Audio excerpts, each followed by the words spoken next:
The Prince by Niccolò Machiavelli. Summaries of Chapter 1 to 4. Chapter 1.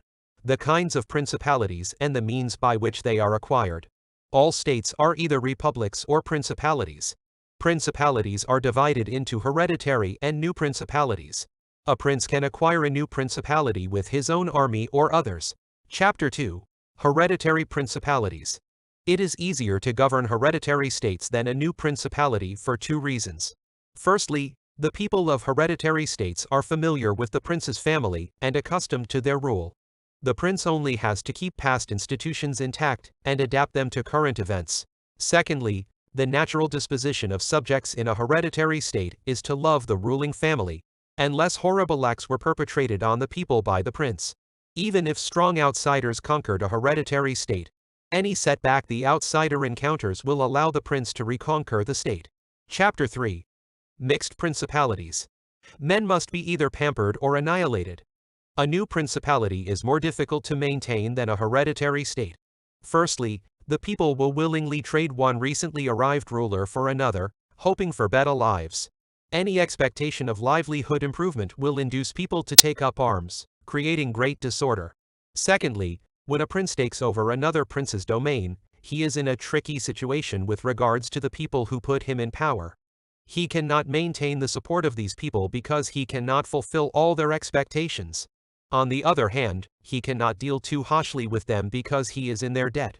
When a prince suppresses a revolt, he can easily prevent further revolt by harshly punishing the rebels, decimating the opposition.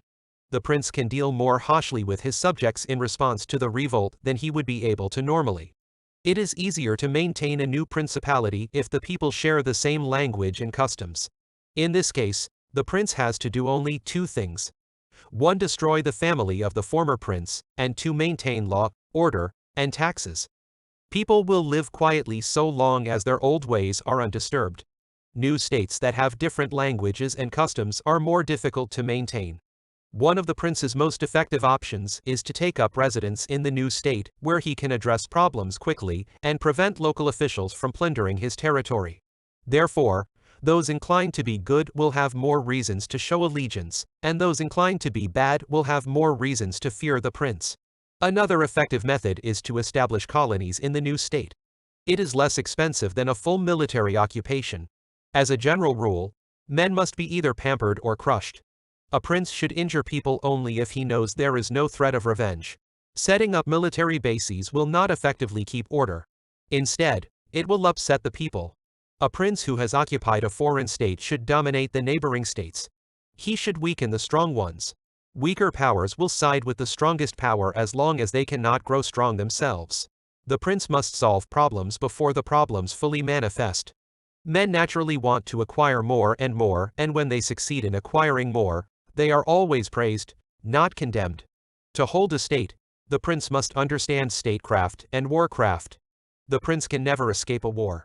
War can only be postponed to the enemy's advantage. Chapter 4.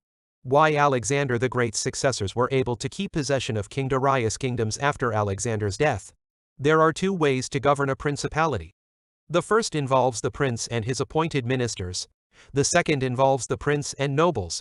Nobles are not appointed by the prince but are beneficiaries of ancient lineage and have subjects of their own.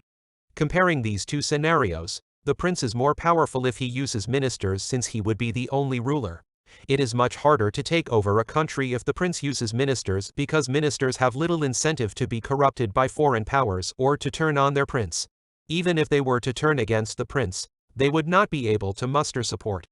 It is easier to conquer a country governed with cooperation of nobles because discontented noble eager for change is always present. Although it is easier to take over a state ruled by nobles, it is harder to maintain control of that state. There, it is not enough to kill the former ruler's family because the nobles will still be around to revolt. Holding a state ruled by ministers is much easier because it merely requires killing off the one prince and his family. The entire monarchy of the Persian Empire is governed by one king, the others are his servants. And, dividing his kingdom into satrapies, he sends their different administrators, and shifts and changes them as he chooses. King Darius of Persia created 20 provinces called satrapies which were each assigned to a satrap and specified fixed tributes that the satrapies were required to pay. These satraps were personally picked by Darius to monitor these provinces. As such, the Persian Empire is ruled by a king and his appointed ministers, and Machiavelli argues, provides an example to support his assertion that holding a state ruled by ministers is much easier because it merely requires killing off the one prince and his family.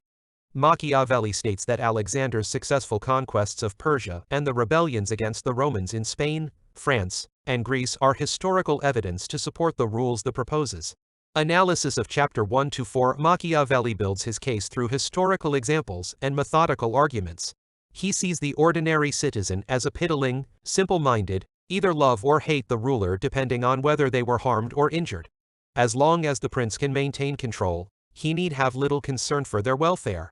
Thus, the purpose of government is not the good of the people but the stability of the state and the perpetuation of the established ruler's control.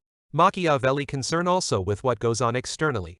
He stated that the prince must always be aware of foreign powers, threat of invasion, and focus on power diplomacy and warcraft. The prince have been characterized as amoral because some of Machiavelli's advice, including killing off the family of the former ruler, violent suppression of revolts, seems cruel, brutal, and perhaps downright evil. Whereas the ancient Greeks conceived a close relationship between ethics and politics, Machiavelli separate them altogether.